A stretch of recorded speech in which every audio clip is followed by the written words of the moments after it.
Hello everyone and welcome back to my channel. My name is Seven. I write fantasy and steampunk with snarky female leads and a splash of romance. I'm also the founder of All Call Indie, which is a database of freelance authors, as well as the publicity chair for the AuthorTube writing conference. As always, that's a mouthful. Links are in the description below.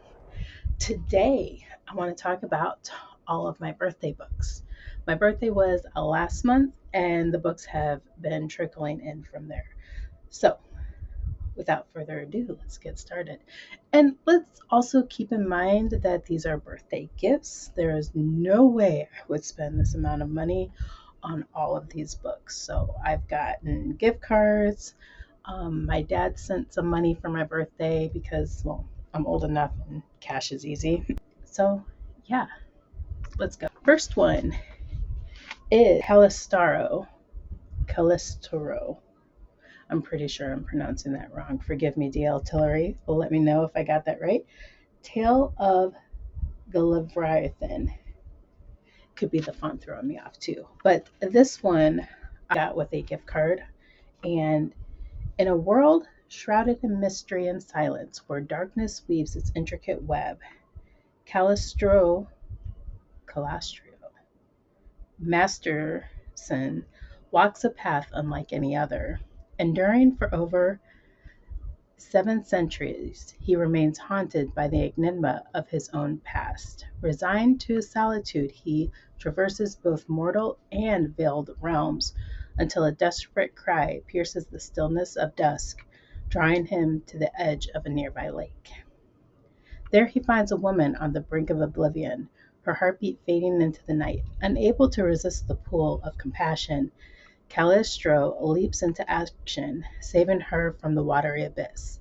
But as she awakens, she is a blank slate, devoid of memories or identity. With each passing moment, the bond between them deepens, fraught with danger and desire. Yet Caliastro's ancient obligations loom large, threatening to unravel the fragile threads of their connection.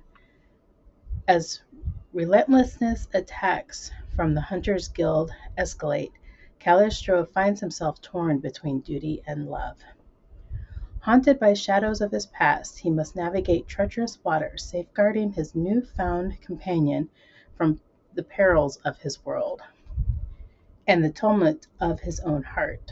For she is an outsider, a stranger to his realm and his affections, and yet in her he glimpses the possibility of redemption.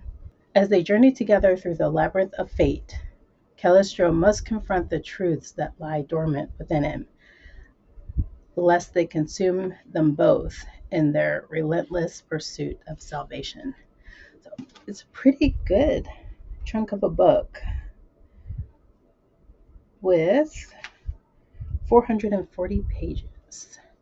So I'm excited to delve into this. And the chapter headers are pretty awesome. Let me see if I can find one. There we go. A book with a cup of tea. I like it. And it's a watercolor too.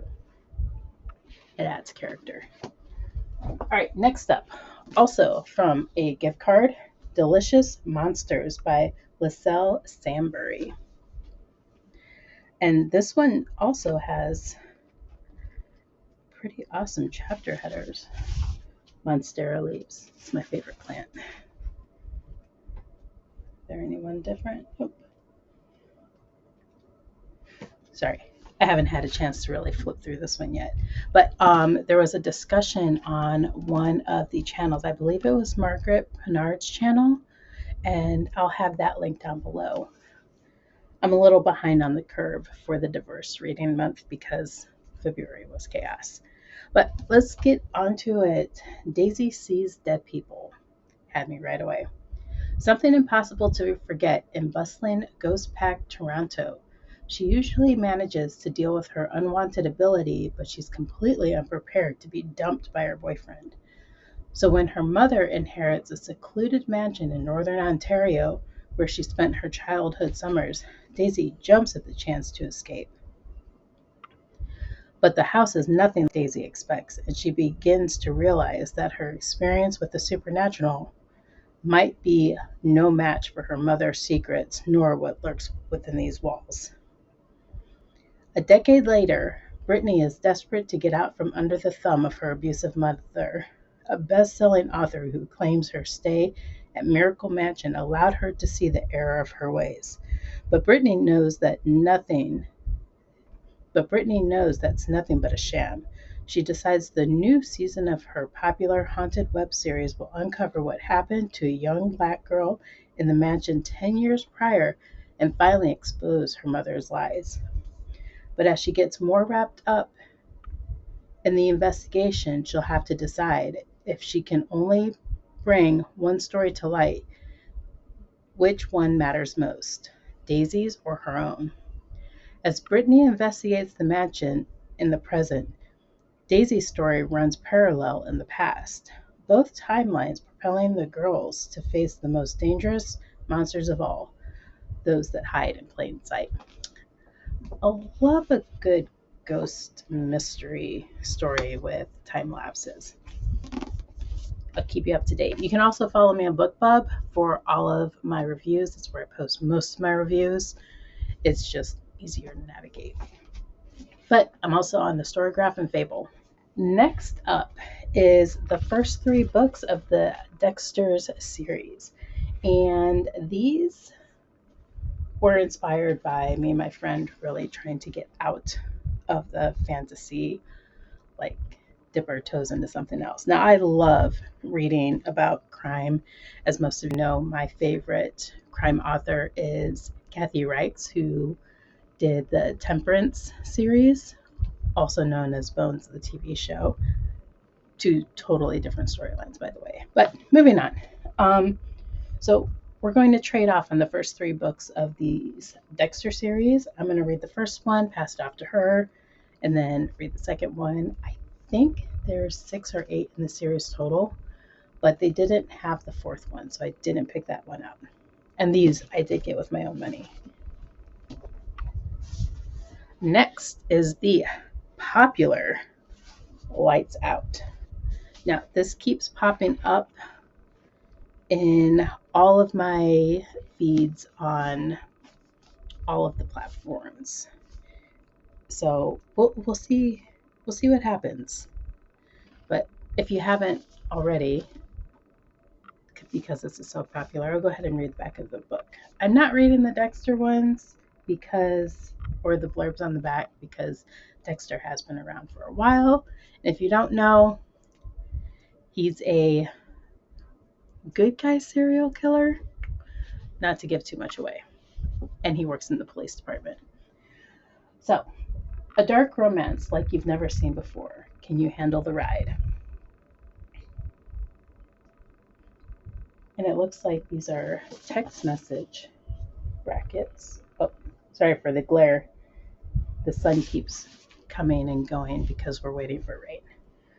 I want someone with a soul as black as night, someone who would burn the world down for me and not lose a single minute of sleep over it. Trauma nurse Allie Capalucci doesn't need any more kings. She likes the one she's landed on just fine. To her, nothing could top the masked men she follows online. She fantasizes about one man in particular hunting her down, but she never could have guessed that one drunken text could make those dreams into reality. I want things most people don't, craving darkness and depravity instead of light and love. Josh Hammond spent his life avoiding the limelight, but his online persona is another story. At night, he posts masked thirst traps for his millions of fans, but one follower has caught his eye, Allie. Together, Allie and Josh live out their darkest fantasies, unaware that Allie has captured the attention of someone with far more sinister intentions. As Josh turns from predator to protector, he must ask himself how far he'll go for the woman he's obsessed with. Now, this is different from some of the other stalker romances that I've read. Most of those I couldn't finish because stalker and romance don't bond. But this seems more like a game, and they're both with a mutual understanding. So I'm going to go ahead and give it a shot and see what happens. I'll let you know on BookBub. Now, this is another one that I purchased and highly recommended to me by some of my closest friends, and that is Quicksilver by Callie Hart. And this is one chunker of a book. So let's see, 609 pages. Not too shabby. Page count alone is like exciting. And the chapter headers aren't too bad either. So Quicksilver has been around. This has also been popped up on a recommendation. I think someone likened it to my book, The Witch's Crystal, for certain trope aspects. I don't know. I'll find out after I read this and let everyone know. So, do not touch the sword. Do not turn the key. Do not open the gate. 24-year-old Sarah Fane is good at keeping secrets. No one knows about the strange powers she possesses, or the fact she has been picking pockets and stealing from the Undying Queen's reservoirs for as long as she can remember. In the land of the unforgiving desert, there isn't much a girl wouldn't do for a glass of water, but sooner or later, every secret comes out. When Sarah comes face to face with death himself, she inadvertently reopens a gateway between realms and is transported to a land of ice and snow. The Fae have always been the stuff of myth, of legend, of nightmares, but it turns out they're real, and Ceres has landed right in the middle of a centuries-long conflict that might just get her killed. The first of her kind to tread the frozen mountains of Yavalia in over 1,000 years, Ceres mistakenly binds herself to Kingfisher, a handsome Fae warrior who has secrets and nefarious agendas of his own. He will use her alchemist's magic to protect his people no matter what it costs him or her.